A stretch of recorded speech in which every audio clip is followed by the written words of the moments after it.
ఓం శ్రీ గురుభ్యో నమః. శ్రీ భాగవత కృష్ణదేశికేంద్రుల వారి శుద్ధ నిర్గుణ తత్వకందార్థములు బోధ పఠన లక్షణము వివరించుచున్నారు. ఆయన శిష్య మరుపుకు తన్మాత్రలు గల వెరుకకు తన్మాత్రలున్న ఈ రెండకటే పరిపూర్ణమునకు లేవని పరిపూర్ణము ఎరుకగాదు మరుపుగాదోయి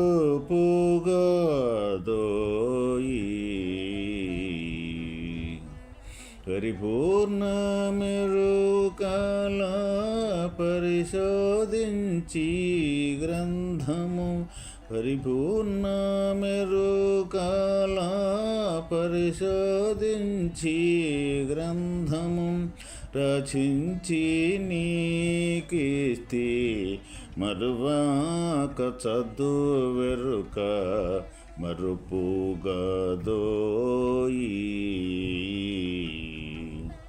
ఎతకినాదేని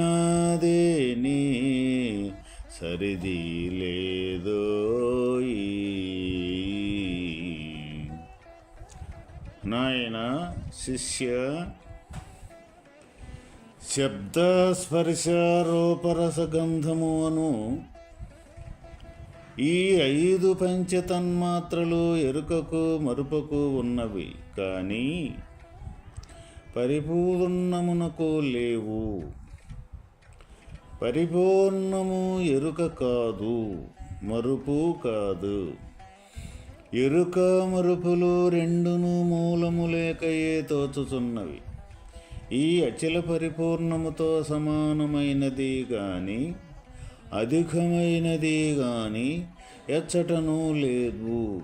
అచల పరిపూర్ణమును మూలము లేకయే తోచుచున్న ఎరుక మరుపులను పరిశోధించి ఈ శుద్ధ నిర్గుణ తత్వకందార్థ తరువుల గ్రంథమును రచయించి నీ చేతికిచ్చి తిని దీనిని నీవు మరువక శ్రద్ధగా చదివి దీని అర్థమును తెలుసుకొనుము. ఆయన శిష్య,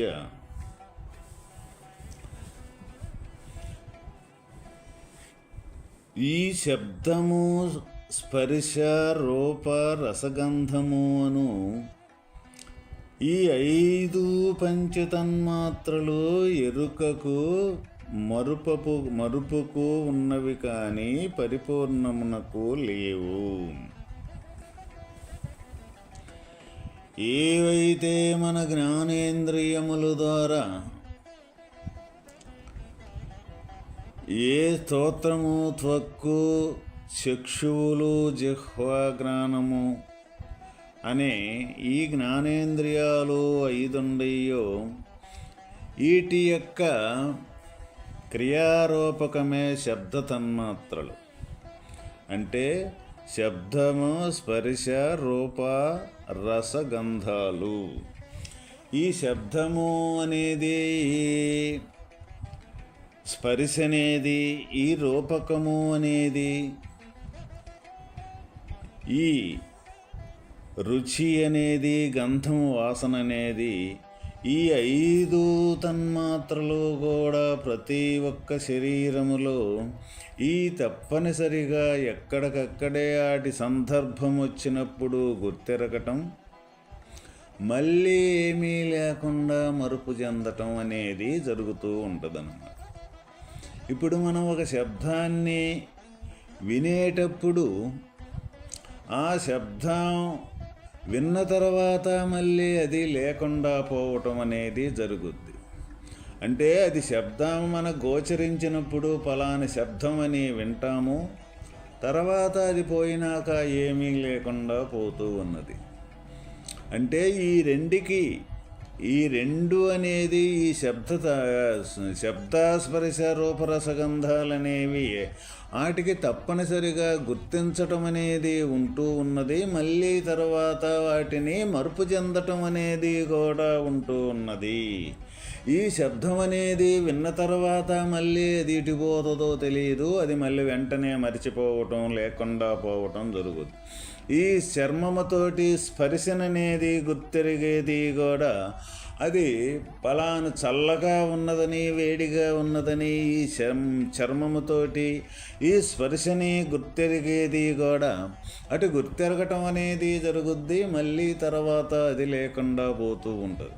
అదే విధంగా ఈ చక్షువులంటే కంటితోటి మనం ఒక దృశ్యాన్ని చూసినప్పుడు ఆ చూసినంతసేపు ఆ దృశ్యం కనపడుద్ది, దాని వర్ణన చేస్తాం. తర్వాత మళ్ళీ అది లేకుండా పోతూ ఉంటుంది.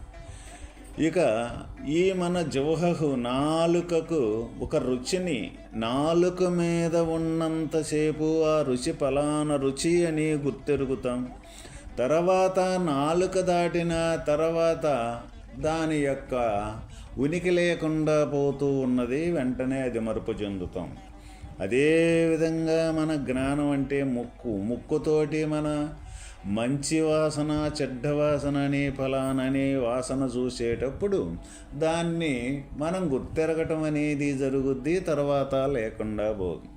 అయితే ఈ శరీరములో ఈ పంచతన్మాత్రలు అనేది ఎక్కడికెక్కడే దాని యొక్క వాతావరణం తయారైనప్పుడు దానికి సంబంధించిన గుర్తెరగటం మళ్ళీ మరుపు చెందటం. ఇది దేని లక్షణం? ఈ గుర్తెరిగే జ్ఞానము యొక్క లక్షణం ఇదంతా కూడా.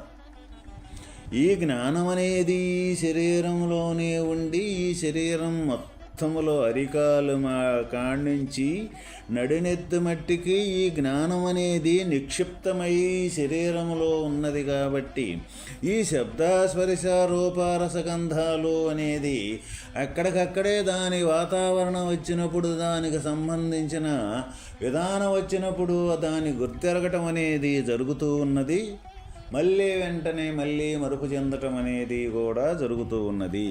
ఈ రెండు కూడా క్రియారూపకములే. అయితే వాస్తవకంగా పరిపూర్ణము యొక్క స్థితికి ఈ గుర్తెరగటం అనేది కానీ ఈ మరుపు చెందటం అనేది కానీ జరగదు, లేనే లేదు. అస్సలు ఈ గుర్తెరిగేదే లేదు. ఈ గుర్తెరిగేది లేనప్పుడు ఈ మరుపు చెందటం అనేది కూడా లేదు. అందువల్ల మనం ఏది నిజం అనుకుంటూ ఉన్నాము, ఎక్కడికక్కడే గుర్తెరిగి అక్కడికక్కడే మరుపు చెందేదాన్ని నిజము అనుకుంటున్నాం. మనం నిజం అనుకున్నంత మాత్రాన అది నిజంగా కూడా అక్కడ ఉంటుందా? ఉండటంలా. మనం నిజం అనుకున్నా ఉండటం లేదు, నిజం అనుకోకపోయినా ఉండటంలా. మరి నిజం అనుకోకపోయినా ఉండనప్పుడు, నిజం అనుకున్నా ఉండనప్పుడు మరి ఎందుకు అదే నిజమని మన జీవితం మొత్తం కూడా దీని వెంటనే మనం ప్రయాణం చేయటం అవసరమా అని మనం కానీ యోచించినట్లయితే ఎట్టి పరిస్థితుల్లో కూడా మనం లేని దానిమ్మటే ఉన్నదని భ్రమించి పరిగెత్తడం అనేది జరుగుతూ ఉన్నది. అప్పుడు మనకు దీనికి ఎమ్మట పరిగెత్తడం కానీ ఇది నిజం అనుకోవటం కానీ ఎటువంటి పరిస్థితుల్లో కూడా అవసరం లేదు. మరి ఏది మనకి అవసరం? ఎప్పుడూ శాశ్వతంగా ఉండి ఏ గుర్తు అంటూ ఎరగకుండా, ఏ గుర్తెరగకుండా, మళ్ళీ ఆ గుర్తెరిగిన దాన్ని మరుపు చెందకుండా, ఎప్పుడూ మార్పులు చేర్పులు చెందకుండా ఉండే యొక్క ఏ స్థితి అయితే ఉన్నదో అదే సత్యస్వరూపము. ఆ సత్యస్వరూపమునందే ఉండటం అనేది మానవుడి యొక్క కర్తవ్యం. ఎందుకు మానవుడి యొక్క కర్తవ్యము? మానవుడి ఏది నిజమో, ఏది అబద్ధమో, ఏది సత్యమో, ఏది అసత్యమో అనే గుర్తెరిగే యొక్క విచారణ చేసే విచక్షణ జ్ఞానం అనేది ఈ మనిషిలో ఉన్నది. కాబట్టి ఇంకా ఈ లేకనే ఈ గుర్తెరిగి మళ్ళీ మరుపు చెందే యొక్క ఈ లక్షణాలు ఈ జ్ఞానంతో ఎరుకతోటి ఈ లేకనే ఉండట్టుగా భ్రమ చెంది ఇక్కడ దీంతోనే సతమతమవుతూ ఉన్నాం కాబట్టి దీన్ని కానీ మనం యోచించి విచారణ చేసి దీనమ్మట పరుగెడకుండా ఉంటే మనకి ఈ రాకడ పోకడలనేది ఈ జనన మరణాలనే యొక్క సంసారం అనేది తప్పించుకునే దానికి వీలవుద్ది. అందువల్ల ఈ మానవ యొక్క ఈ విచక్షణ శక్తి జ్ఞానంతో ఈ విచక్షణ జ్ఞానంతో దీన్ని బాగుగా విచారించి ఆ విచారణతోటి లేని దాన్ని లేనట్టుగా దృఢపరుచుకొని ఉన్న దాంట్లో నిలబడగలిగితే ఈ రాకడ పోగడగలిగిన ఏ సంసారం అయితే ఉన్నదో ఈ జనన మరణాలనే చక్రం ఏదైతే ఉన్నదో అది తప్పించుకునేదానికి వీలు పడుద్ది. కాబట్టి ఇక రెండును మూలములేకయే తోచుచున్నవి. ఈ అచల పరిపూర్ణముతో సమానమైనది గాని అధికమైనది గాని ఎచ్చటనూ లేదు. ఇక్కడ ఇది ఏదైతే ఇది కనపడకుండా ఉండే అంటే గోచరించి మళ్ళీ తర్వాత ఏమీ లేకుండా పోయేది మరుపు చెందేది ఏదైతే ఉందో అది వాస్తవానికి ఈ పరిపూర్ణానికి అనేది తెలియదు. అయితే ఈ పరిపూర్ణం కంటే ఎక్కువైనది కానీ ఈ పరిపూర్ణముతోటి సమానమైనది కానీ అధికమైనది కానీ ఇంకా ఎచ్చటను లేనే లేదు. అంటే ఇక ఎచ్చటను లేనే లేదు అంటే ఇక అది తప్ప ఇంకా వేరేదంటూ లేదు అని మనకు అర్థం. అధికము అంటే దీనికంటే అధికం అంటే ఇంకా వేరేది ఇంకొకటి ఉంటే కదా దీనికన్నా అధికంగా ఉందని మనం చెప్పుకోవాలి. దీనికన్నా అధికంగా లేదు, దానితో సమానమైనది లేదు అంటే ఇంకొకటి లేనే లేదు, ఉండది అదే. అందువల్ల ఆ ఉండస్వరూపమే సత్యస్వరూపము. ఆ ఉండస్వరూపమే ఈ అసత్యానికి కూడా ఈ లేకనే ఉండట్టుగా భ్రమను కల్పించేదానికి కూడా ఆధారమైనదే. ఇది కూడా అదేను.